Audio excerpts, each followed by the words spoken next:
welcome to day 3 of Start Fast, my thoughts for those starting a startup. The first few episodes have been about what you do before you launch, so this is day 3 of that first section. This is all around understanding funding and investment models, and I wish I had known more about the sources of funding before I started Hearsay. I only knew about bootstrapping a business, which that's how we built Brand Hook. It was organic growth. As more people wanted us to do the work, we employed more people and did it that way. We did actually have an overdraft on that business too. So, there was some line of credit that got us through cash flow bumps. But, we didn't take money from anybody else. But really that world seems to have changed. Even Scott Farquhar said in the AFR last May that if you're thinking of starting a startup, you're probably going to need to get funding and capital from others. Bootstrapping may not be as easy as it was when he'd started his business. So it really is something that you need to know about. There's obviously lots of options there's lots of places where you can get money. So I think there are 3 parts to funding that I've learnt that you think you would need to understand. First thing is, who do you go to?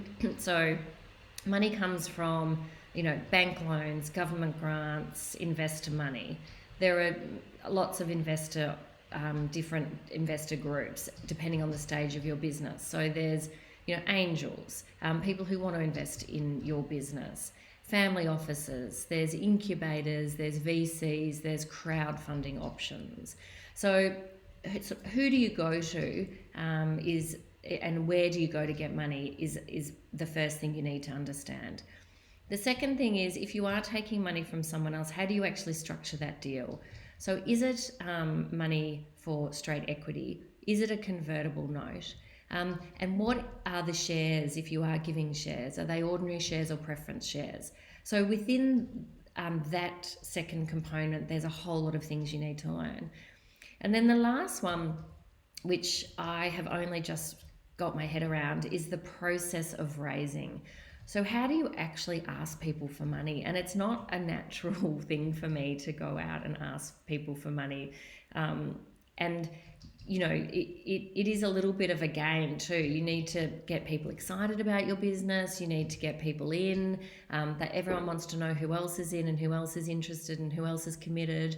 So again, there's a whole process to getting people excited about your business and bringing them through, from introduction to term sheet. And I would really learn, I would really have loved to have learned how to do that again before I'd started Hearsay. Looking back now, it would have been a good idea to have really mapped out that first 18 months before we started to say, okay, this is our forecast. This is where we think we can get the money. Now that I've learned all about investment, these are the best people to talk to when I'm 6 months in. And so I think, again, it would be really worthwhile going through that process so that you get really clear on where your sources of income are coming from. As a female founder, particularly, our chances of getting global funding I think they sit at around 4%. That might actually be less, but I think 4% of total startup funding between 2018 and 2021 went to all female founding teams. So, it is, I would, as a female founder, totally get my head around this whole process.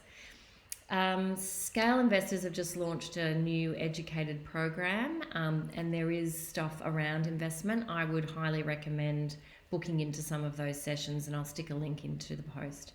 Okay, thanks very much. Tomorrow is going to be around, Monday is going to be all around mental health and being mentally prepared for your startup.